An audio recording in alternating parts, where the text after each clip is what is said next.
యవన ప్రాయం వచ్చేళ్ళకి దేవుడిని విడిచిపెట్టి లోకాశల్లో ఎక్కువ సినిమాలు చూసాం. ఈ కొండపల్లిలో 3 థియేటర్లు ఉండేవి. ప్రతిరోజు 7 షో సినిమాలు చూసాం. మరి అంత భయంకరమైనటువంటి స్థితి, మరి కుర్రోళ్ళు సహవాసాలు ఇవన్నీ. మరి అక్కడికి వెళ్ళిన తర్వాత లోకసువార్త 15వ అధ్యాయము అక్కడ మరి ఒక సహోదరుడు, ఒక యవనస్తుడు ఆ స్టోరీ చెప్పాడు, తప్పైన కుమారుడి కథ. అది చెప్తున్నప్పుడు అదంతా నా గురించి చెప్పినట్లుగా ఉంది. చిన్నతనం నుంచి నేను దేవుల్లో ఉన్నప్పుడు ఏ బ్యాడ్ హ్యాబిట్స్ లేవు, చక్కగా దేవుల్లో ఉన్నాం. కానీ యవన ప్రాయం వచ్చేళ్ళకి ఈ మరి అన్ని అలవాటు అయిపోయినాయి. ఆ స్టోరీ అంత తప్పని కుమారులాగే నాలాగే ఉంది, పందులు తినే పట్టులాగా ఉంది నా జీవితం కూడా. ఆ కథ మరి ఆ వాక్యం విన్నప్పుడు నా మనసు అంతా మరి ఎంతగానో బాధపడింది. అప్పుడు ప్రభుని ఏడుకున్న, ప్రభా నేను కూడా ఈ లోకంలో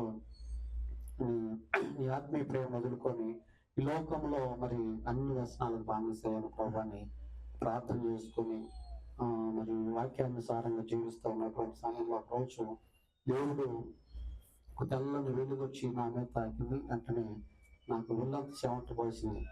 బ్రదర్ దగ్గరికి వెళ్ళి చెప్పేట్లా జరిగింది బ్రదర్ అంటే, ఇప్పటి నుంచి నువ్వు మరి దేవుడిని దర్శించాడు, మరి నువ్వు దేవుడి కోసం జీవించు, నీలో ఏమి చెడేస్తున్నావు ఉన్నాయో అవన్నీ వదులుకోమని చెప్పినప్పుడు నేను ఆ దినంలో వదులుకున్నాను. మరి పరలోకానికి విరుద్ధంగా నీ ఎదుట నేను పాపము చేసిన, ఇక నీ కుమారుడు అనిపించుటకు నేను యోగ్యుని కానని ఆ వాక్యము ద్వారా దేవుడు నన్ను బలపరిచాడు. ఆ దినం నుంచి కూడా మరి చెడు వ్యసనాలు వదిలిపెట్టి చక్కగా ఆత్మీయంగా మరి బైబుల్ చదువుకుంటా దేవుని సన్నిధికి వెళ్తా ఉన్నటువంటి దినాలు. తర్వాత 2001 బాప్తిజం రక్షించబడ్డాం. 2004 తర్వాత మరి బాప్తిజం తీసుకోవడం జరిగింది. ప్రతిరోజు మరి దేవుని వాక్యం బయట చదువుతున్నప్పుడు వాక్యం అప్పుడు దేవుడు దర్శించి లోకాసు వార్తలో దేవుడు మాట్లాడుతున్నాడు, మార్తా మార్తా నువ్వు ఎందుకు విస్తారమైన పనులు పెట్టుకున్నావు, మరీ ఉత్తమైనది ఎందుకుంది.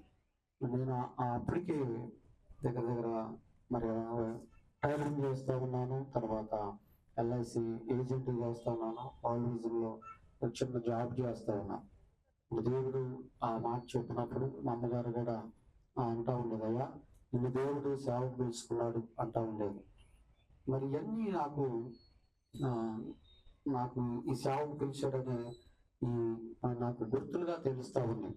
నేను కూడా ప్రార్థన చేసుకున్నప్పుడు దేవుడు నాకు కూడా ఆ వాక్యం బయలుపరిచాడు, ఉత్తమైనది దేవుని సేవ అని. మరి చూస్తేనేమో ఆ బైబిల్ పట్టుకొని తిరగాలి, ఇంటింటికి తిరగాలి. ఈ రోజుల్లో సేవ ఎవరు చేస్తారు? చక్కగా మరి టైలరింగ్ చేస్తున్నా, జేబు నిండా డబ్బులు ఉంటుంది, చక్కగా ఉండి నా జీవితం ఇప్పుడు శ్రమలు కొని తెచ్చుకోవటం ఎందుకని దగ్గర నేను సేవకి వెళ్ళటానికి ఇష్టపడ్డాను. కొన్ని మరి పరిస్థితులు, ఎలాంటి పరిస్థితులు అంటే నేను టైలరింగ్ చేస్తా ఉంటే చక్కగా కుదిరే బట్టలు కుదరట్లా, ఏం మరి ఎట్లా చెడగొడుతున్నాను అనేవాడు. ఇంజనీర్లు కుట్టేవాడిని, కాలేజీ లెక్చరర్ కుట్టేవాడిని, వాళ్ళు వచ్చి కంప్లైంట్ పెడతా ఉండాలి. నేను ఆలోచన చేస్తాను ఎందుకు ఇలా అవుతుంది అంటే, దేవుడి సేవకు పిలిస్తే మనం వ్యతిరేకంగా ఉన్నాం. కొంతమంది మరి ఆత్మీయులు చెప్పినప్పుడు కూడా వాళ్ళు కూడా బలపరుస్తూ ఉండేవారు. మనం ఇప్పుడు తీర్మానం చేసుకొని దేవుని సేవకి వెళ్ళడానికి ఇష్టపడ్డాను. 2007లో వెంటనే మరి సేవకి వెళ్ళాలంటే మ్యారేజ్ చేసుకోవాలి, ఇద్దరు వెళ్తే బాగుంటుందని అప్పుడు మ్యారేజ్ చేసుకొని 2 సంవత్సరాలు ట్రైనింగ్ తీసుకొని ప్రభా ఎక్కడ సేవ చేయాలని అనుకొని ప్రార్థన చేసినప్పుడు గూడెం దేవుడి సేవకి ఇచ్చాడు. అక్కడ 2009 మరి ఆ ప్రాంతంలోకి వెళ్ళాం. అక్కడ భయంకరమైనటువంటి పరిస్థితి. అక్కడ 7th డే మరి అడ్వాంటిస్ట్, ఆ ఊరు మొత్తానికి 100 సంవత్సరాల చరిత్ర. చాలా మంది పాస్టర్లు వచ్చారు, ఎవరిని అక్కడ పెట్టలేదు. నేను కూడా వెళ్తే నన్ను కూడా అక్కడ పెట్టొద్దని ఎంతో భయంకరంగా కొట్టారు, అక్కడ రానిలేదు. కానీ దేవుడు భయపడొద్దు, నేను నీకు తోడయ్యన్న యెషయా గ్రంథంలో మరి దేవుడు నాతో మాట్లాడాడు. అది నుంచి అక్కడే మరి ప్రార్థన చేసి నాకు అక్కడ ఒక సహోదరి మీరు స్పందన గారు అని పరిచయం. అంతమంది ఎవరితో చేసినా కానీ పాస్టర్ గారు మా ఇంటికి రండి, మా ఇంటికి వచ్చి ప్రార్థన చేయండి. మరి ఆ సహోదరి ఇప్పుడు కూడా మరి అదే ప్రేమ మరి సేవలో మాకు సహకరిస్తూ ఉంది. ఆ రీతిగా ఆ గ్రామంలో మరి భయంకరమైన పరిస్థితుల్లో మరి అక్కడ కూడా నిలబడి 10 సెంట్లు స్థలం తీసుకొని మందిరం కట్టాం. కొంతమందికి మరి దేవుడు విశ్వాసులుగా సమకూర్చాడు. అక్కడ ఉంటూ మరి ప్రార్థన, ప్రభా నేను పూర్తిగా టైలరింగ్ అన్ని సమర్పించుకుని వచ్చానయ్యా, నేను విస్తారంగా సేవ చేయాలి, నాకు విస్తారంగా సేవ ఇవ్వాలని అడుగుతా ఉన్నా. దేవుడు 10 సంఘాలు కట్టాలని ఒక దర్శనం, ఒక 10 మంది సేవకుల్ని ఏర్పాటు చేయాలని ఒక దర్శనం పెట్టుకున్నాం, ఒక 1000 మందికి బాప్తిస్మం ఇవ్వాలని ఒక దర్శనంతో సేవ చేస్తా ఉన్నాం. అప్పుడు ఆ ప్రార్థన చేస్తుంటే దుగ్గరాలపాడులో మేము ఉంటున్నటువంటి గ్రామంలో ఆర్సీఎం చర్చి ఒకటి ఉంది. చర్చి తలుపులు తీసేవాళ్ళు కదా ఎవరు, మరి అక్కడ సేవకులు ఇది కొంతమంది వేరే బయటికి వెళ్ళేవాడు, దగ్గర అట్లా వెళ్ళేవాడు. మరి అక్కడ కూడా ఇక్కడ సేవకుడు ఎవరు లేరు కదా, ఇక్కడే ఉంటున్నాం కదా అని ప్రార్థన చేసి కొన్ని మరి కుటుంబాలను దర్శించి ప్రార్థన వాళ్ళు కూడా రక్షణలోకి వచ్చారు. మరి అక్కడ కూడా చిన్న సంఘం కట్టగలిగాం. అక్కడ నుంచి మరి మా అత్తగారు ఊరు వెళ్ళేటప్పుడు కాలనీ కనబడతా ఉంది. సరే ఎందుకు వెళ్దామని అక్కడికి వెళ్ళి ప్రార్థన చేసుకుని వెళ్తే అక్కడ జంగాలు, అక్కడ భయంకరమైనటువంటి కుటుంబాలు అయ్యి మరి విగ్రహాలకు సంబంధమైనటువంటి ఉండేవాళ్ళు. వాళ్ళు మరి వాళ్ళు కూడా నేను వెళ్ళడంతో మాకు సేవలు ఇలాంటివి వద్దంటే మేము భయంకరమైనటువంటి పరిస్థితులు మరి చేతబడులు చేసేవాళ్ళం.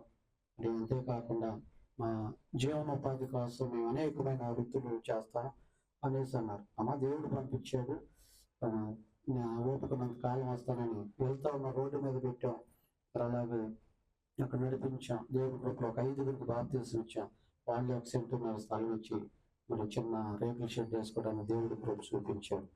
అలా ఉంటున్నటువంటి సమయంలో మరి ఈ ప్రాంతంలో మా బాబుకి మాటలు రావు. స్కూల్కి ఈ కొల్లూరులో మరి